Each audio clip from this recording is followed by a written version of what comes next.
where the number of people who have come out becomes so great that suddenly everybody will realize, I can come out too. That moment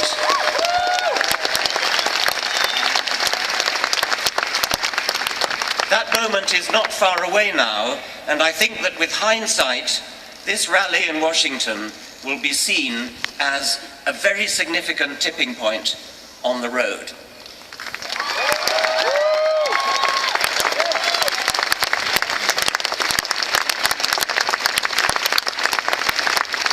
And I would particularly appeal to my scientific colleagues, most of whom are atheists. If you look at the members of the National Academy of Sciences, about 90% of them are non-believers, an exact mirror image of the official figures of the country at large. If you look at the Royal Society of London, the equivalent for the British Commonwealth, again, about 90% of them are atheists. But they mostly keep quiet about it.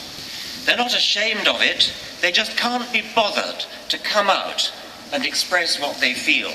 They think religion is just simply boring, and they're not going to bother to even stand up and oppose it.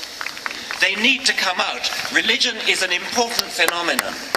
40% at least of the American population, according to opinion polls, think that the world, the universe indeed, is less than 10,000 years old. That's not just an error, that's a preposterous error. I've done the calculation before, and it's equivalent to believing that the width of North America from Washington to San Francisco is equal to about 8 yards.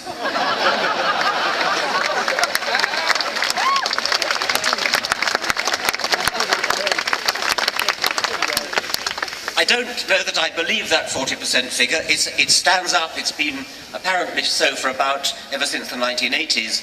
But what I want to suggest you do when you meet somebody who claims to be religious, ask them what they really believe. If you meet somebody who says he's Catholic, for example, say, what do you mean? Do you just mean you were baptized Catholic? Because I'm not impressed by that. We just ran a poll, my foundation in Britain just ran a poll in Britain in which we took those people who had ticked the Christian box in the census, and by the way, that figure has come down dramatically. We just took the people who ticked the Christian box, and we asked them, why did you tick the Christian box? And the most popular answer to that question was, oh, well, I like to think of myself as a good person. Well, we all like to think of ourselves as good people. Atheists do, Jews do, Muslims do.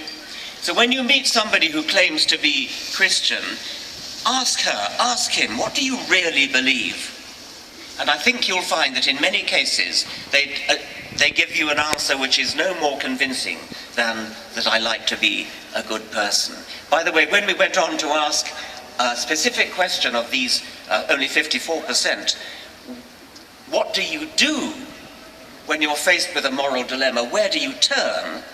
Only 10% turned to their religion when trying to solve a moral question. Only 10%. The majority of them said, I turn to my innate sense of goodness. And the next most popular answer was, I turn for advice to relatives and friends. So when I meet somebody who claims to be religious, my first impulse is, don't believe you. I don't believe you until you tell me, do you really believe, for example, if they say they're Catholic, do you really believe that when a priest blesses a wafer, it turns into the body of Christ? Are you seriously telling me you believe that? Are you seriously saying that wine turns into blood? Mock them, ridicule them.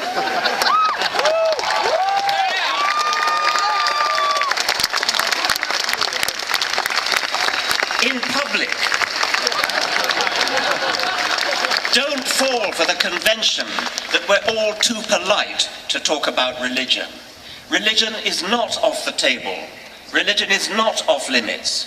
Religion makes specific claims about the universe which need to be substantiated and need to be challenged, and, if necessary, need to be ridiculed with contempt.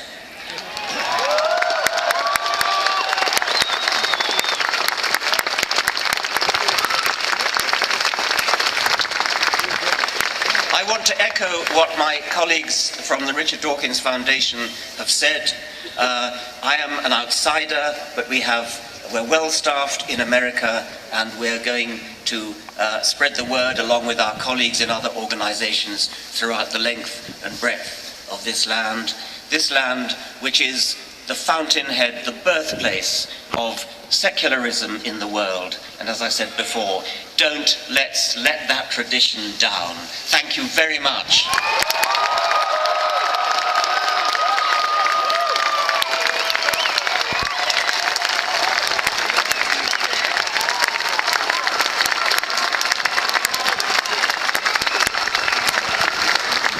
Professor Richard Dawkins.